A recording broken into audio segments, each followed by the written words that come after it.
Hello, hi guys, welcome to Social Connections with Modish. Today's session is really very important to us. The guest that we have today with us is a very well renowned and celebrated yoga instructor and a holistic fitness expert. Her name is Eefa Shroff, and she's been kind enough to come for this live session from Mumbai just for us, and she's agreed to share her wisdom and knowledge with us. And you'll all be really glad to know that she's also the yoga expert for Hrithik Roshan, Anushka Sharma, Virat Kohli, and many other celebrities. So I'm just waiting for Eefa to show up so that I can have her on the video, and I just can't wait to just start with the session. Hi Priyanka. Hi everyone. Hi. Welcome guys, I'm just waiting for Eefa to join in the session. Hi Anisha, hi Shilpa. Hope you all are doing good. So I'm waiting for my guest for today, Eefa Shroff. Eefa is a very well celebrated yoga instructor, and she also provides a lot of holistic nutritional and exercises and yoga. So she is like a combined holistic fitness expert. Hi Apra. Hi Eefa. So glad that you've come. Thanks, Maima.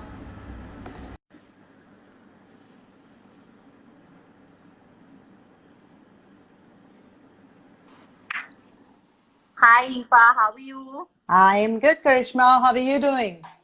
I'm good too. First of all, I'd like to thank you for agreeing for this session. It's a pleasure for us to have you here. Thank you so much for having me and thinking of me. Yeah, thank you so much. We've always thought of you, and when we took your interview for our print magazine, Yeah, and that we was a heard good your one. story, we decided on sharing it with everyone here because you have such an inspiring story. Even for the people who are not attending the live, we would really like to share it with everyone so that we can inspire a few more people. That's so kind of you. Thank you. I hope it does inspire someone. Yes, at least it inspires me. But I have not been able to start anything yet, which I look forward to doing.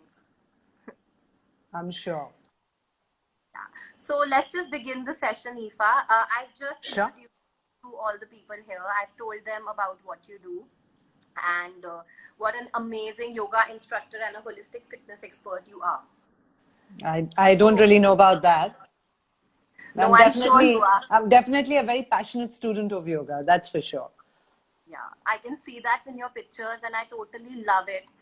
With the poses and the asanas that you do, it's just impeccable. It's amazing. That's so kind of you. Thank you. Yeah, thank you so much. Okay, so you had a very fatal car crash that led you to being the successful and celebrated fitness expert that you are today. So, would you like to tell us a little bit about that? Yeah, it was a bike crash. I was 23. I was just the ultimate bad girl. Yeah. And after the crash, I was just hanging in bed for about a year. I was on crutches. I was told that I probably will not get off the crutches and be in a wheelchair by the time I was 30. Um, and I think it was just that desperation, of just lying there in bed, not knowing what's going to happen, which really led to me discovering. I had a friend who used to be a yoga instructor, and she used to come to visit me a few times a week. And every time she would see me crying and, cribbing and complaining, oh my God, what's going to happen? My life is ended. Oh my God, oh my God. And she would say, just listen to me, just listen to me. Please just do these two asanas. And I was like, of course, in my mind, I'm thinking, this girl's a bit loony because if the orthopedics have told me that it's going to take a lot of surgery to kind of fix it back, what's this yoga asana going to do? Yeah. So there were two asanas I had started with, which was Paschimottanasana. She used to make me do, which is the basic forward bend. I used to be lying in bed, and she would give me some dupattas to hold on and do it to the best of my ability. Yeah. The other one was Vajrasan, just sitting in bed with lots of pillows below my butt. And it was so painful. I remember I used to be crying, but I did those two, and it was amazing. Like in 8 months, I was off the crutches. I did not do the surgery. So, of course, I was a complete convert. I mean, for me, it was everything. Of course, with an experience like that, it's totally understandable. So, is it like that you had the major car crash and you obviously had some broken bones and everything? So, do you think yoga is that powerful that it can cure you of those things that you don't even need a surgery? Well, that would be, I think, a little forward to say that, and that would also be a bit irresponsible for me to say. And that would be an opinion. It would be about case to case. I did not have broken bones. I had a lot of soft tissue damage. I had a lot of head injuries, so I had a lot of plastic surgery for the year to come while the legs were healing. But just to put it this way, somebody had asked my Guruji this question, about a friend of theirs who was having some major problems, and he'd been to all the doctors. He hadn't found a solution as yet. Okay. And Guruji had told him something that had stuck in my head. So when you asked me that question, that's the first thing that popped up. And he had said, I can't really place the exact words, but I'm paraphrasing. And he had said that if yoga can't cure the disease, then the disease can't be cured. Okay, so it's not curable if If yoga can. yoga can't cure it, then it's just Okay, not not curable. And there's curable. no such thing as an incurable disease, right? So yes, yoga can. On that note, I feel like, when I say yoga, people just talk about the physical practice. And I would just really like to remind people that's not what yoga is. That's a very tiny part of yoga. When we're Okay. talking about Ashtanga yoga, it's 8 limbs of yoga. And asana practice is just one of those 8 limbs. It's Okay. just to make sure that the physical body is kept healthy and is a good seat to be able to sit and meditate, do your pranayam, pratyahar, pratna, everything. So it's Okay. really about the mind. And I think that's what really got me out of my tough times was it made me so mentally strong. It was just exactly what I needed. Physically, if you had given me boxing, I would have used it. I was so desperate, I would have just used anything at that time. So it's all about our mindset and how we think. And of course, we all know that, but I think it's important to remind everybody about that. Yeah, no, that's very, very well put. So, do you think we underestimate the power of yoga? I think we underuse the power of yoga. I don't know about estimating. I don't underestimate it. I know a lot of practitioners who don't underestimate it. But I think a lot of people just misunderstand it. It's like, you walk in, and I tell this to some of my clients and my students when they like, oh, I need to fix this knee injury. If I need to fix this hip injury, I need to get rid of, some flab here and there. And I'm like, you know what? You're walking into a treasure house, like the world's biggest treasure house, and you're ready to walk out with just one penny. Like one tiny gold coin is all you're saying. I'll just be happy with that. I just want to take that tiny gold coin and walk out. So, what I mean to say is don't underestimate it. Of course, yeah, heal yourself physically, but also I think a lot of us need a lot of emotional, psychological balance. And that's what I think yoga is really doing for me. Yeah, so that's actually amazing. Coming to the next question, like once upon a time, you were a multiple substance addict, like you've told in your interviews, and I've Yeah, read it elsewhere.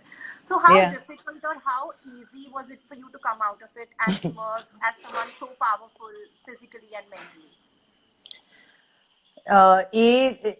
Obviously, it wasn't easy. I think anybody who has dealt with any addiction, even addiction to a person, it's not easy. You can't get the nature of addiction is that it keeps us locked in. And on the outside, everything seems fine, but inside, you're dying. Yeah, So it was not easy at all. It was the most difficult thing I ever did, especially the last thing to go was cigarettes. Like, first, I got rid of all the hard stuff, then the soft drugs, and finally, it was the cigarettes, which was the hardest thing. I mean, it was so bad. I remember when I cleaned up after about 2 weeks, I was so cribbing and in a bad mood and irritable, and I was just cleaning the house all the time. And there was a bunch of us sharing an apartment in those days. And one of the friends came in, he said, please, can you start smoking again? Please, like, we don't like you like this. So, of course, it's very hard. You start gaining weight, you feel like shit.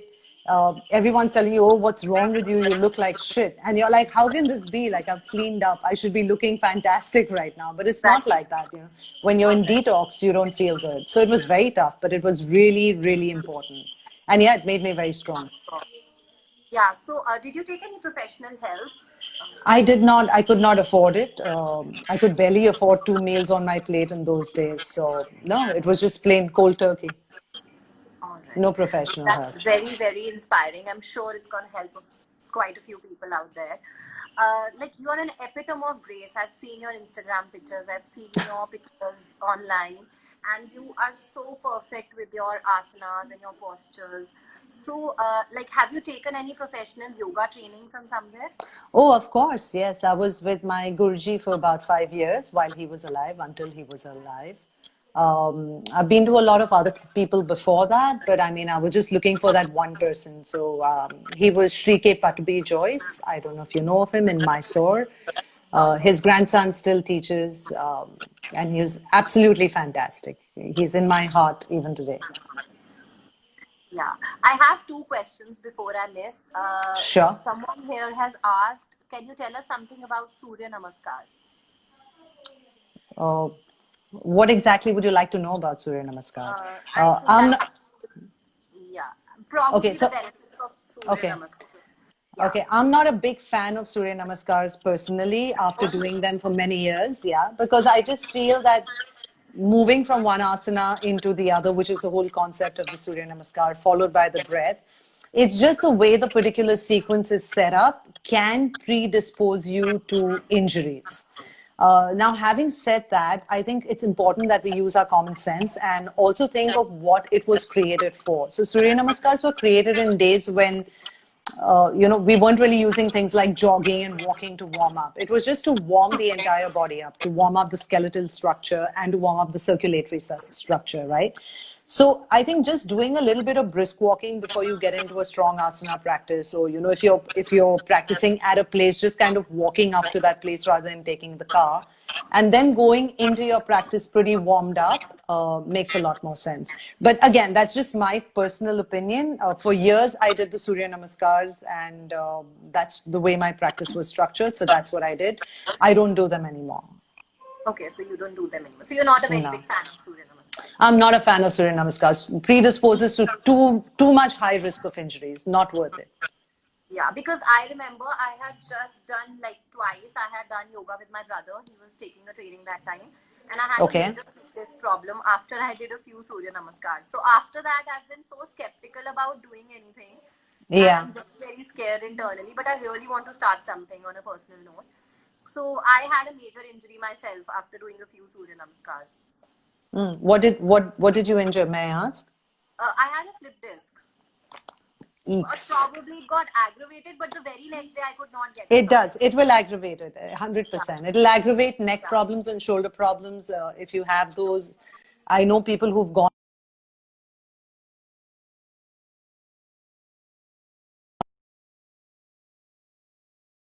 dynamic. I'm sorry, I lost you. I think my internet just got disconnected. Can you hear me Yeah, now? I can, yes. Yeah, yeah. So, which is your favorite asana, if I may ask? Shirshasana, headstand. Headstand? Okay. I, How I long always is it say for? Shirshasana is the solution to all of life's problems: medical, political, spiritual, emotional, psychological. I think every problem in the world can be solved with a headstand. I don't do it very long, maybe I don't, sometimes 20 seconds, sometimes a minute, Okay. just what feels good. So, does it take time to gradually learn how to do headstand? But I know people who've come into my class, and on the very third class, I put them into headstand. I know Okay. people who've practiced for years and not gone into headstand. So again, very personal. Depends about if you've got some problems with the cervical area, then it's going to take you a little longer. Fear factor. You know what? Hey, Suhag. Hi. Okay, so really what's amazing about the Surya Namaskar and what I love is that it really teaches you a balance, but balance in every way. If you're too much in a hurry, you'll fall over. And if you're too timid and shy, you'll just never go up. And if you kind of, for me, that's a really important philosophy I personally needed to learn in life, because either I was too reckless and I just wanted to jump in things and do them too fast and I'd hurt myself Yeah. physically, emotionally, spiritually, in whichever ways. Or then I would become so timid and shy and just not have the guts to go up. And then I'd just not get anywhere. So for me, I love the headstand because it teaches you that perfect balance. And then, of course, once you're there, it's just the most beautiful, beautiful space to be in. I'm sure. I'm sure. So that sounds like really nice. I think I had a few questions. Let me just Yeah. quickly check before I. How does yoga build your emotional health? What can we do at home in this respect? I think studying the sutras, the yoga sutras, people forget that the person who created yoga, of course, it Yeah. comes from a lineage of Shiv, but the first person who actually created the term yoga and the entire science of it was an amazing sage called Patanjali. And Patanjali wrote Yes. something called the Yoga Sutras. Now, Yoga Sutras are available in English translation today, and it takes a lot of work and study to really understand them because they're written as telegraphic messages. They're not written as lectures. All Uh, right. when you start studying the Yoga Sutras, you'll really realize the power of the human mind, how we can culture and cultivate it to get the maximum out of it. So, if you're looking for emotional balance, psychological strength, just understanding all of these things, it's just an amazing, amazing place to start and an amazing place to finish. So, do you like promote breathing exercises too, which are included in yoga? I promote breathing Really help? techniques. I Okay. promote breathing techniques, not always breathing exercises. Again, if somebody's been practicing the techniques for years and they're in a really feel good place, yes, I would get them into a pranayam state. But no, like even for me, when I'm feeling like emotionally shaken or like just mentally fried, I will not do any kind of kumbhak, which is holding or retention of the breath. But I will Okay. put myself through the technique, and that itself just brings a lot of balance. All right. All right. Thank you so much for that insight. I have Not this at all. question which people have sent me as well on Modish portal. Do you teach Yeah. online as well? I do teach online. I consult online, but not yoga. I really haven't figured out how to teach yoga online. Yeah, I'm Uh, sure. and because it can be very irresponsible. I mean, if somebody is practicing with me and I can't really see what they're doing and I can't really correct them, I haven't figured that out as yet, but I'm working on it. All right. All Working right. So on a I hope you YouTube all got channel. your answer. Sahiba is asking if we do only Surya Namaskars, we still should do other asanas. Oh, yes, of course. Why not? I think if you're looking for like a small, short practice, then what you could do is just come up with one forward bend, one back bend, one kind of a twisting asana, and one inversion. So it could be as something as simple. If I'm speaking to somebody who is familiar with yoga, you could do a Paschimottanasana, which is the simplest forward bend, a little bit of a back bend, which could be something like an Ustrasana or a Dhanurasana, a side twisting asana, which could be Marichai C, and an inversion, which could be something as simple as putting your legs up against the wall, which would be stage one of Sarvangasana. Doing this will make sure that your entire body and all the systems included in the body, including your skeleton, including your circulatory system, all of them get completely rebooted and recharged. All right. I hope you got your answer, Sahiba. Yeah, she's saying I get it. Yeah. Yeah. Suhag is saying love listening to you. Always so much to learn from you. So hug. That's actually very true, and I'm having a very good time talking to you as well. Thank So, what you. are the aspects of holistic fitness according to you, Aoife? Because you're a holistic fitness expert. So, what Yeah. are the aspects? What all is included for a person to be like internally fit and even to look at, like physically and internally? Yeah. So I think a simple way, like if you look at the definition of fitness, that's one way to go about it. And I've kind of modified that a bit on my own. But technically speaking, for a person to be holistically fit, Yeah. we need to be very fit cardiovascularly. So you're making sure that the heart, lungs, and the venous system, the circulatory system that's connecting the heart, lungs to the rest of the body are in very good shape. So testing that, seeing where you rank on it, and then working on it. The second aspect is muscular strength. What is the ability of the muscle to lift or push or pull or just strain it to the maximum without really straining the heart? And this is a good one again to test yourself on. You could do this by checking how many push-ups you can do or how many squats you can do. I mean, there's 1,000 ways of testing that. The third one we're looking for is flexibility and mobility. So how mobile is each and every joint in the body? Can it easily go through the entire movement that it's built for? You know, for example, people who have a habit of slouching find it very difficult to do work which rotates the shoulder joint backwards. So making sure that that's really leveled out. And last of all, the one most important one that people forget, especially in our country, is the fourth pillar of fitness is called body composition. So what is your weight in context to your height is going to show us how predisposed you are to lifestyle diseases that come with premature aging, which will be cardiovascular disease, arthritis, which is too much strain on the skeletal system, dementia, which is the brain not getting enough oxygen, etc., etc.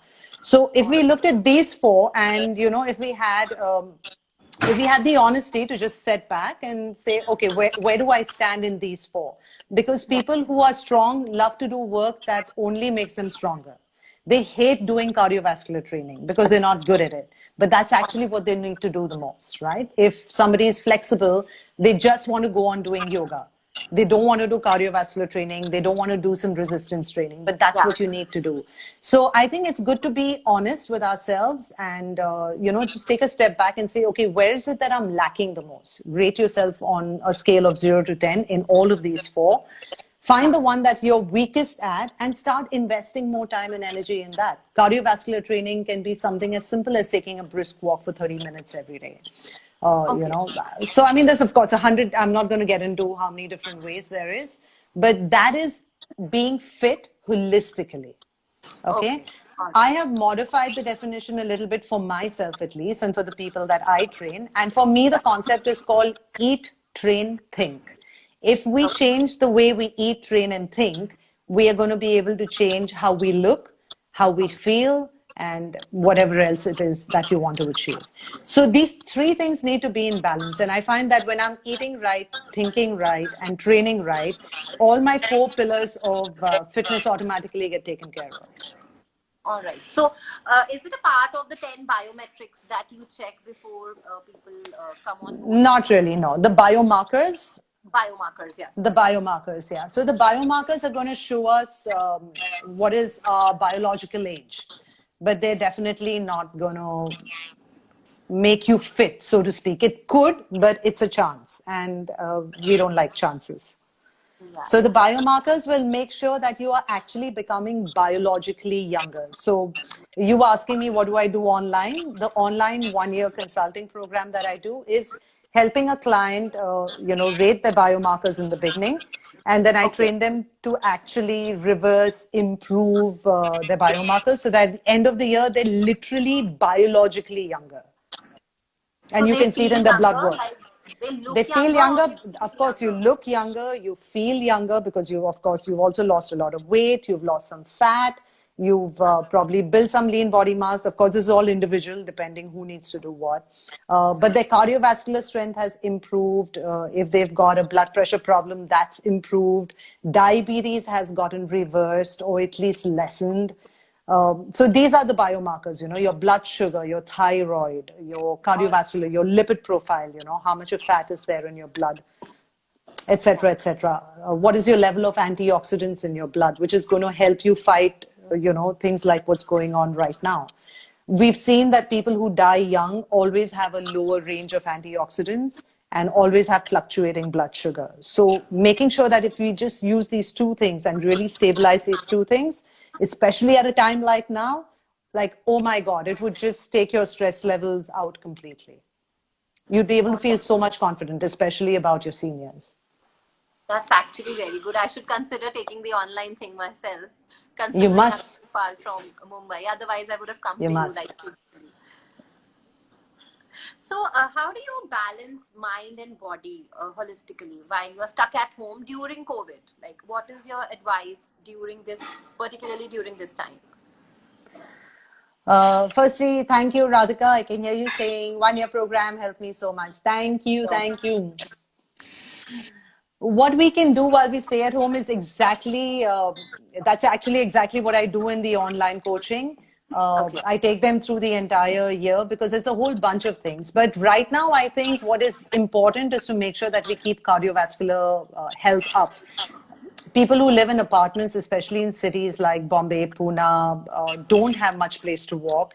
And Yes. it's really a challenge making sure that your heart and lungs are not really deteriorating.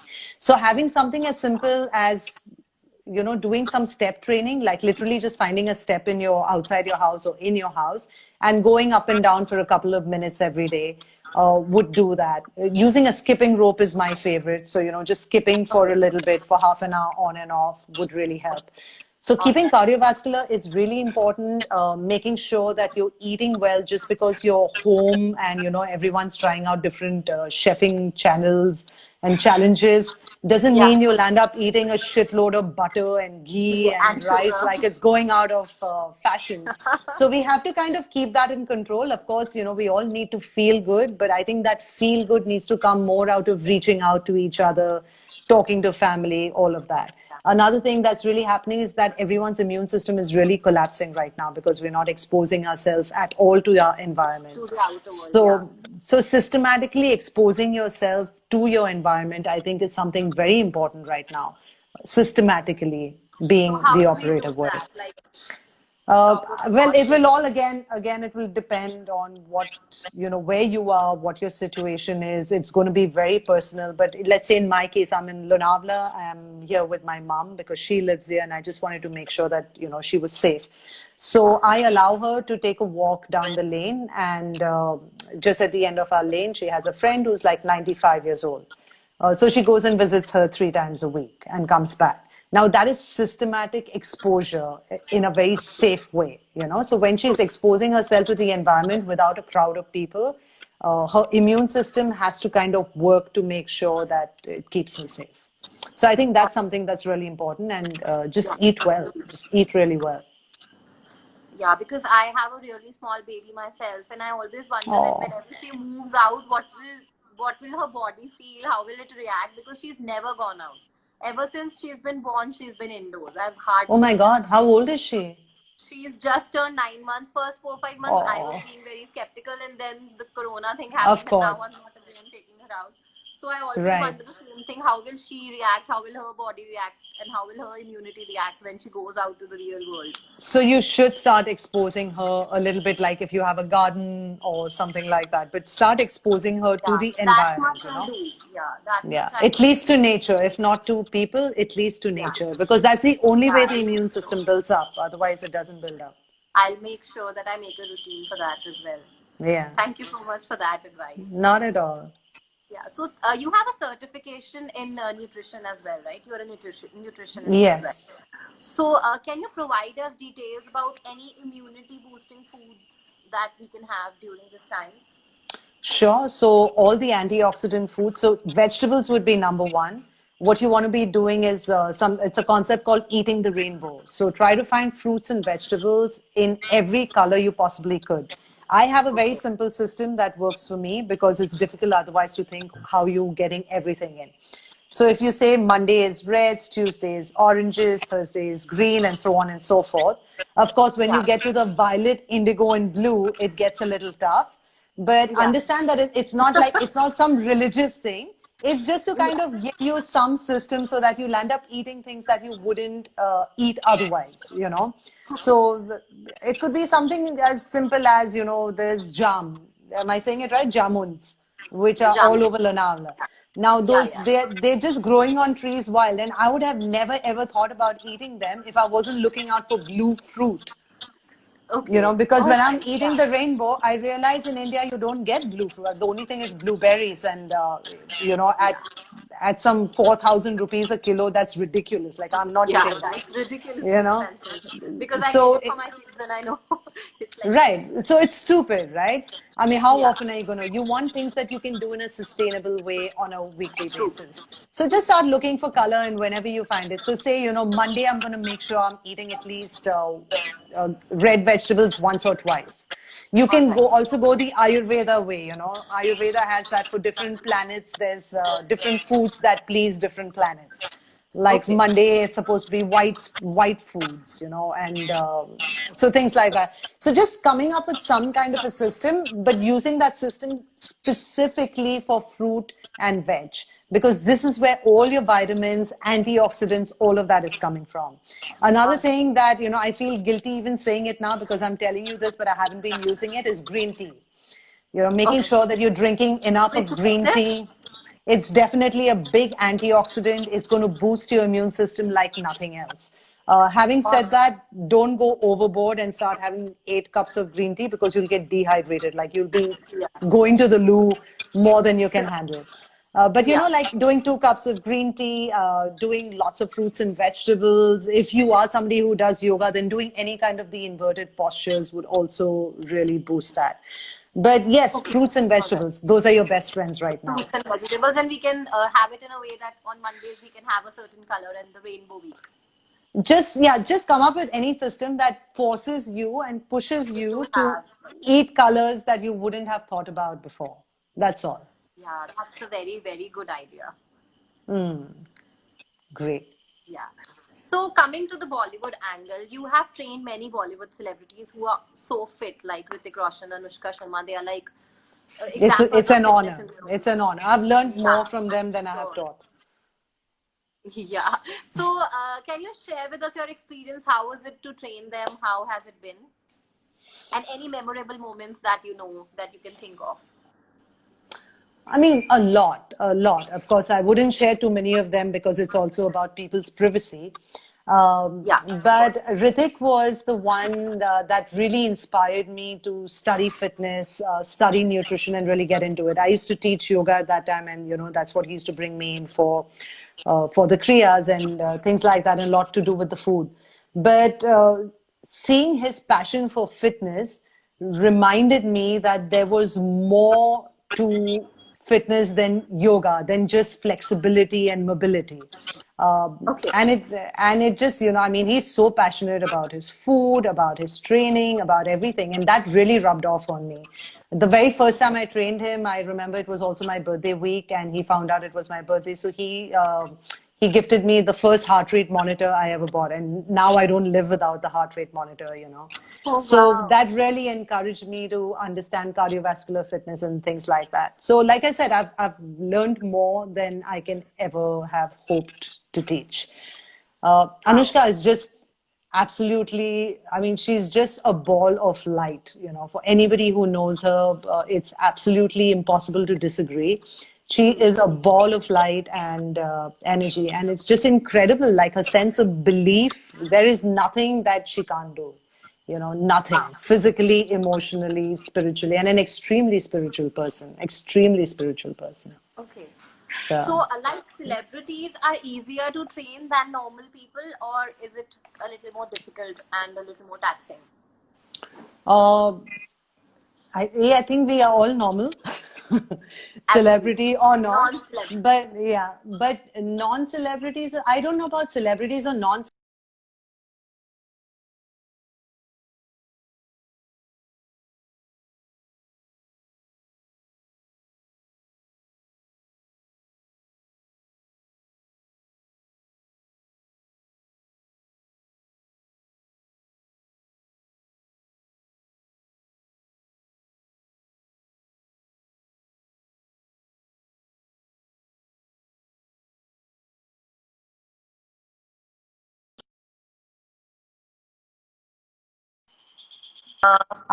You're back. Hi, Eefa, I'm Yes. sorry. My No internet just worries. got connected to something else. I don't know what happened. Yeah, I'm so sorry. Not Okay, at all. so yeah, we were speaking about celebrities and non-celebrities. Yes. So I don't think it's that they're difficult to teach. I don't, the only people who I find difficult to teach are people who are not coachable. They could be celebrities, they could be non-celebrities. But there's a certain kind of a person. which is why I do a lot of talking with people before I allow them to sign up, whether it was a group session I used to run earlier, which was a 21, or the one-on-one coaching I do now. Because there's a certain personality that is not easy to coach. They're too stuck up in their ideas of what is right and what is wrong. They've come with a lot of preconditioned notions, and I'm the one who is famous for busting them. Now, when I'm busting your preconditioned notions, if you don't like it and if you get caught up in your ego at that point, that makes it very difficult for me to just, talk to you openly. Then there's, of course, the other kind of person who just expects you to pick up their mat and hold their phone. Like, that's never happening with me, I mean, Oh, if I'm I'm sure. training somebody. So those are the people I find difficult. And I have never, ever come across a celebrity who has ever been that. In all the years that I have trained Ritik, the best thing I learned was that he's never had his phone on him even once. even That's if amazing. it's even if he's playing music off it, it's on airplane mode. I have never seen Anushka stop to take a call. It's actually the non-celebrities who have done that, and who I have to remind them that this is something important that you're doing for your body right now, and please respect yourself and my time. So no, I don't find it harder to teach celebrities. The only one, I mean, I had a really tough time with Virat, because I'm such a huge fan. Okay.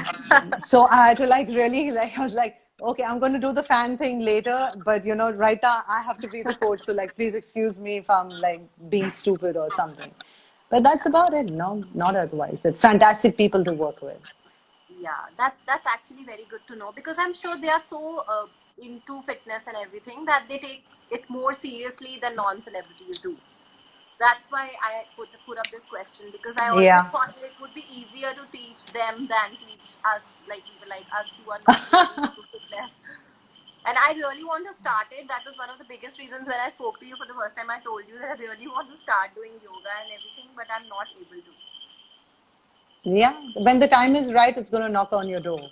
I'll be there with the mat. Knock, knock, Yes, Karishma, yes, open, yes. I really open. need to. And the first time that I got to know about your story, that was the only time that I wanted. That was the time that I really wanted to talk to you as well, because it's That's such very an sweet. inspiring story in its own self that everyone should be inspired. Like, if you could get up on your feet and do it, why are we not doing it? True. So, how important is yoga? Any piece of advice for the newbies and people who are just beginning to venture out into yoga?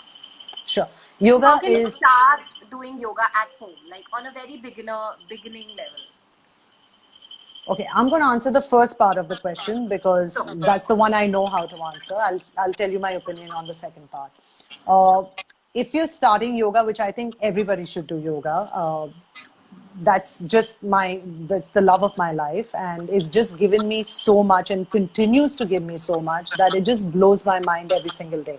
So I truly believe everybody should practice yoga. Uh, how do you get started?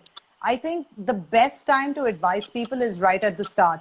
Please, please, please don't think that yoga is just a physical practice. That is such a tiny part of it. And this is what I mentioned even earlier.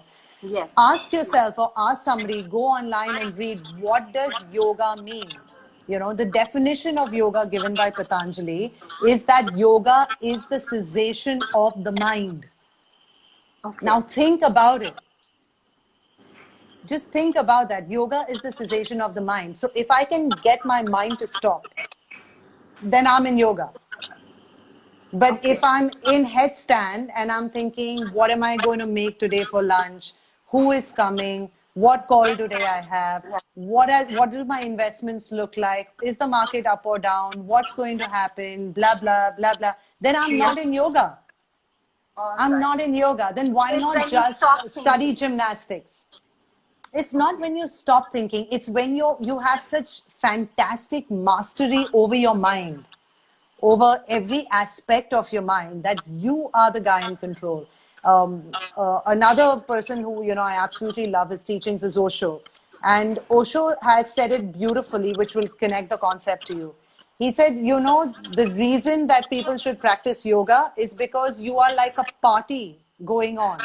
There's a party happening of many people, but the host is missing.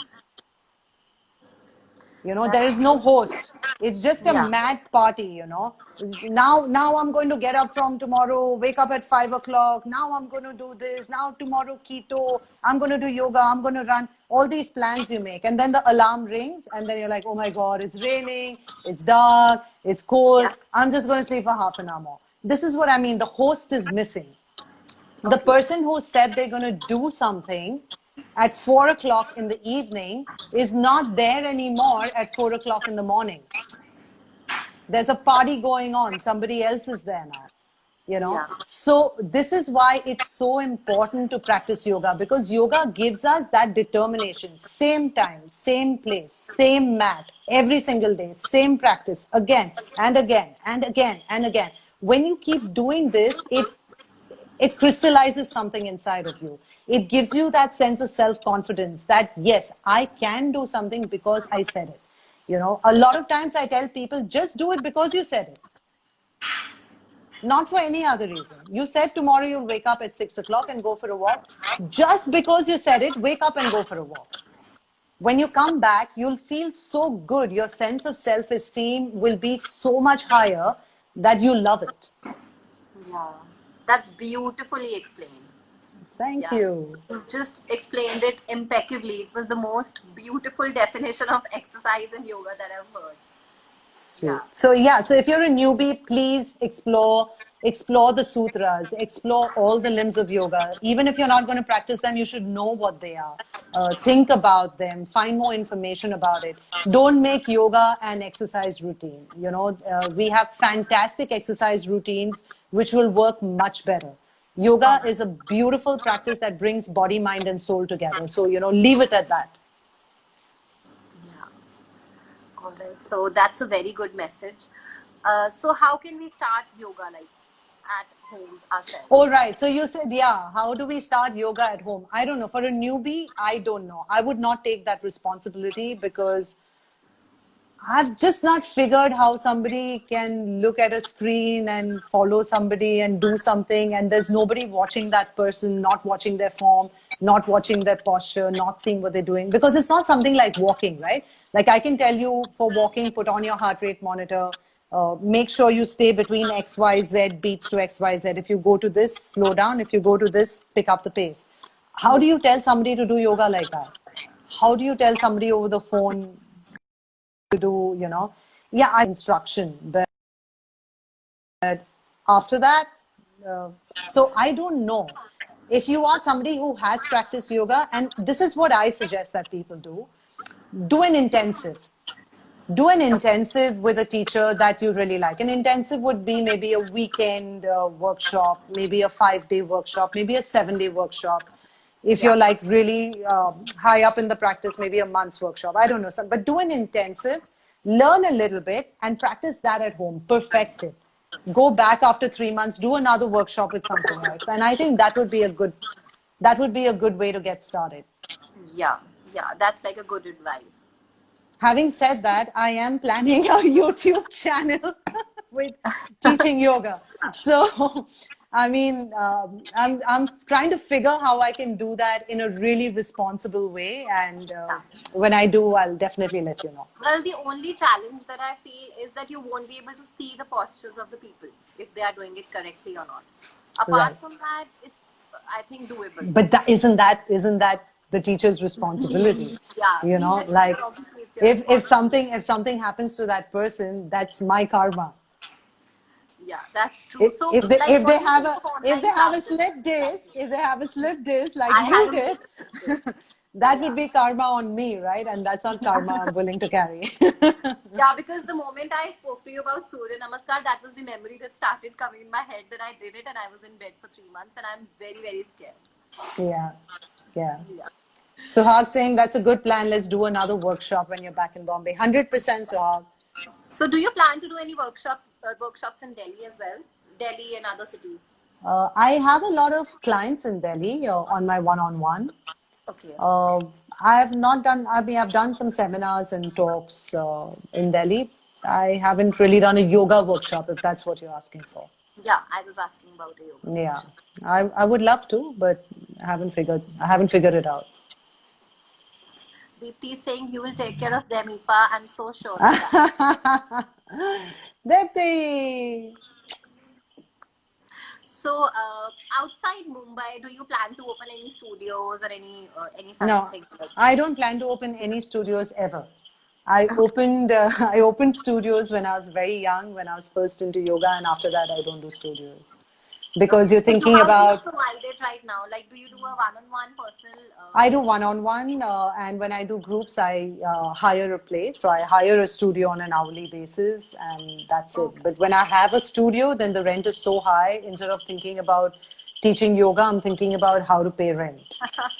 And that's not Yeah. that was not a good feeling. I'm sure that's not a good feeling, Yeah. especially when you're so considerate about your clients and their well-being. So I'm sure Yeah, I mean, I feel like if you're doing yoga, do yoga, you know? And yeah, if you're doing business, then do business. Don't try to mix the two at the same time. That's yeah, all.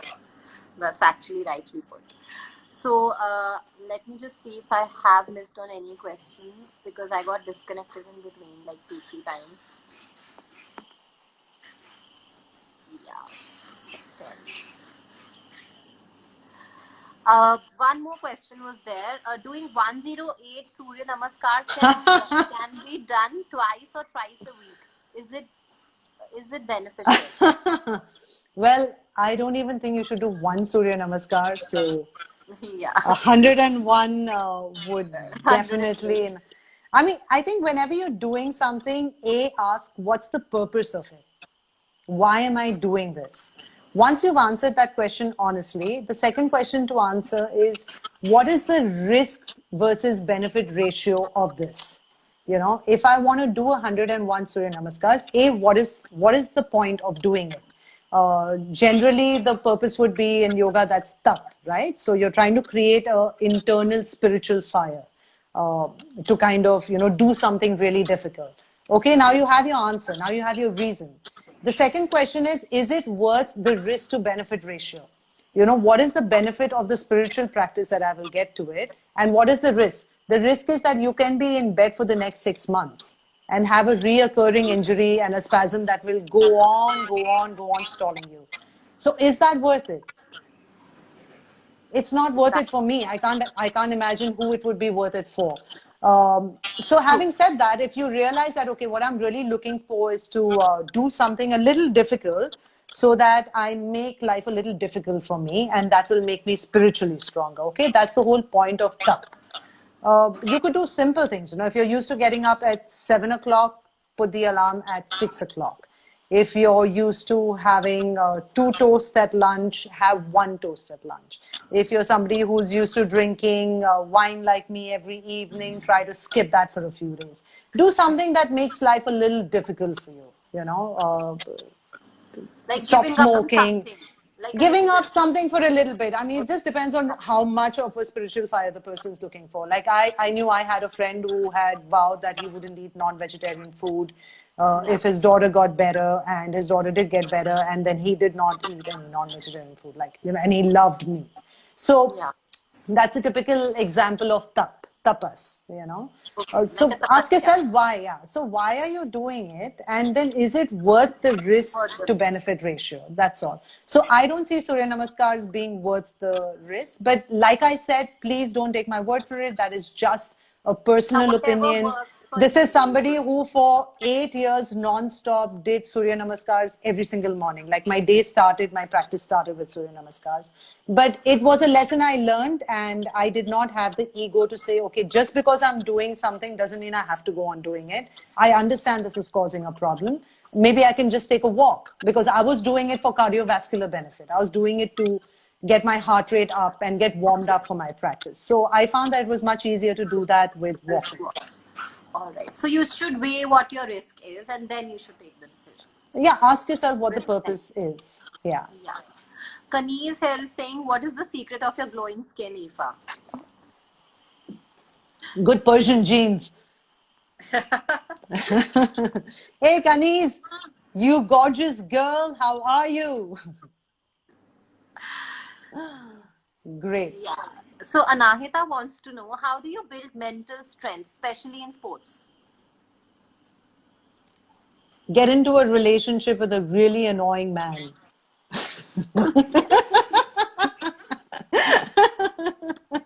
No, seriously. Okay, sorry, that was just a joke, and either don't take my word for it. Um, Yeah. how do you No, build I think mental you strength in should take sport? it. Yeah. You agree with me? I agree with you. Oh my God, I could take off on that, but okay. How do you build mental strength in sport?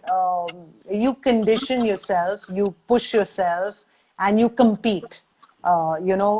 Competitive greatness, I believe, is the way for any sport, including the sport of life. So if you're focused on, where was I yesterday and am I a little ahead of that today? Uh, I believe that that truly is the way. Now, I don't know what particular kind of mental strength she's looking for, but yeah, just pushing yourself in every area of your fitness and competing, learning to lose, taking losses and slaps really hard. So putting yourself into situations where you know you're going to lose, where the chances of losing are very high, where the chances of being insulted for your loss are very high. Pushing yourself into those kind of situations and then learning to cope with it. Like one of the greatest coaches, which is Coach Wooden for the basketball team in the US, had said something very nice. He said he used to tell his team, after you finish a game and you go home, your friends and your Yeah. relatives should not be able to tell whether you lost the game or won the game by looking at you. Okay. So So he that said sounds you really need to strong. be that composed, that still inside, that losses and wins don't really shake who you are. You are who you are. You don't allow losses and wins to affect you that deeply. Wow, that's advice well taken. I think it works for most of us, not even in sports, like in every avenue of life. In every way, yeah. If you have an argument with your husband slash boyfriend, don't let it show. I'll also take that advice. Kaneez is saying, I'm good, Eefa. You are the best. Oh, Ajmok is asking, Eefa, are you still in Lonavala? yes, I am. And he's also asking any tips for PTSD. I don't know what that is. I'm sorry. Do you mean post-traumatic stress? Sorry, is that I can't see the comments, so It's PTSD, post traumatic stress disorder, probably. disorder. Correct, yeah. Yeah. Oh my God, now that's like a really serious topic, and I don't know if We just that's have 8 minutes, so you'll have to like quickly. right. Yeah, pranayam helps. Breathing techniques, I think, will really help. Like I said, eat, train, think. This is where think really comes in. Applying a lot of mental exercises, applying a lot of those, going through a lot of questionnaires, which will really help you step back and look at your situation in a new perspective. And that's all we need to do. What was the benefit? A simple question: what was the benefit of that trauma that I went through? Like Karishma started this interview by saying, you said something very nice. You said that accident made you who you are, or you complimented me on some area of my life, and I've never looked at it like that. I've never really thought that, oh, actually the accident made me a strong person or something like that. So, asking yourself, what was the benefit of that? Because every situation does, and I know I'm not trying to be preachy here, but really Yeah, taking the time, paper and pen, and putting that out and getting a better perspective. And of course, to get help, get professional help, get somebody you can talk to who will give you the correct perspective. And check your vitamin D. check Check your vitamin vitamins. D. Okay. I hope you got your answer, Ajmoksh. I'm not sure what your name is, but I'm just reading out the name on the chat. All right. So thank you so much, Eefa, for coming out for this session. And I'm going to Thank share it you. across because I want more and more people to watch it. Thank you And so once I much. save the IGTV, I'm sure we are going to get a lot of views because you had some amazing things to say. And thanks again for coming. And we got to learn so much from you. Thank you so much for having me, Karishma. Really. Yeah, and it was amazing talking to you. I didn't feel that I'm speaking to you for the first time. It's so comfortable being with you. And you're Oh, so that's down to earth great. and nice. My ex-boyfriends don't think that way. That's their problem. Yeah. Their Okay, it was judgment shouldn't be a fantastic. problem. But yeah, it was amazing, amazing to talk to you. Thank you so much. It And was I hope all absolutely of a pleasure. yeah, and I'm going to share this around, and we should help more and more people. That's what we've started the social connection series for. So even That's if one lovely. life gets affected, that's our whole purpose. That's great. And thank you so much, guys, for being online, Yes, for checking yes. this, asking Thank you so questions, much, everyone. interacting. Thank you so much. Lots of Yeah. love to all of you. Thanks again, Eefa. Thank you so much. Thank you. Thanks, Karishma. Bye. Bye. Bye.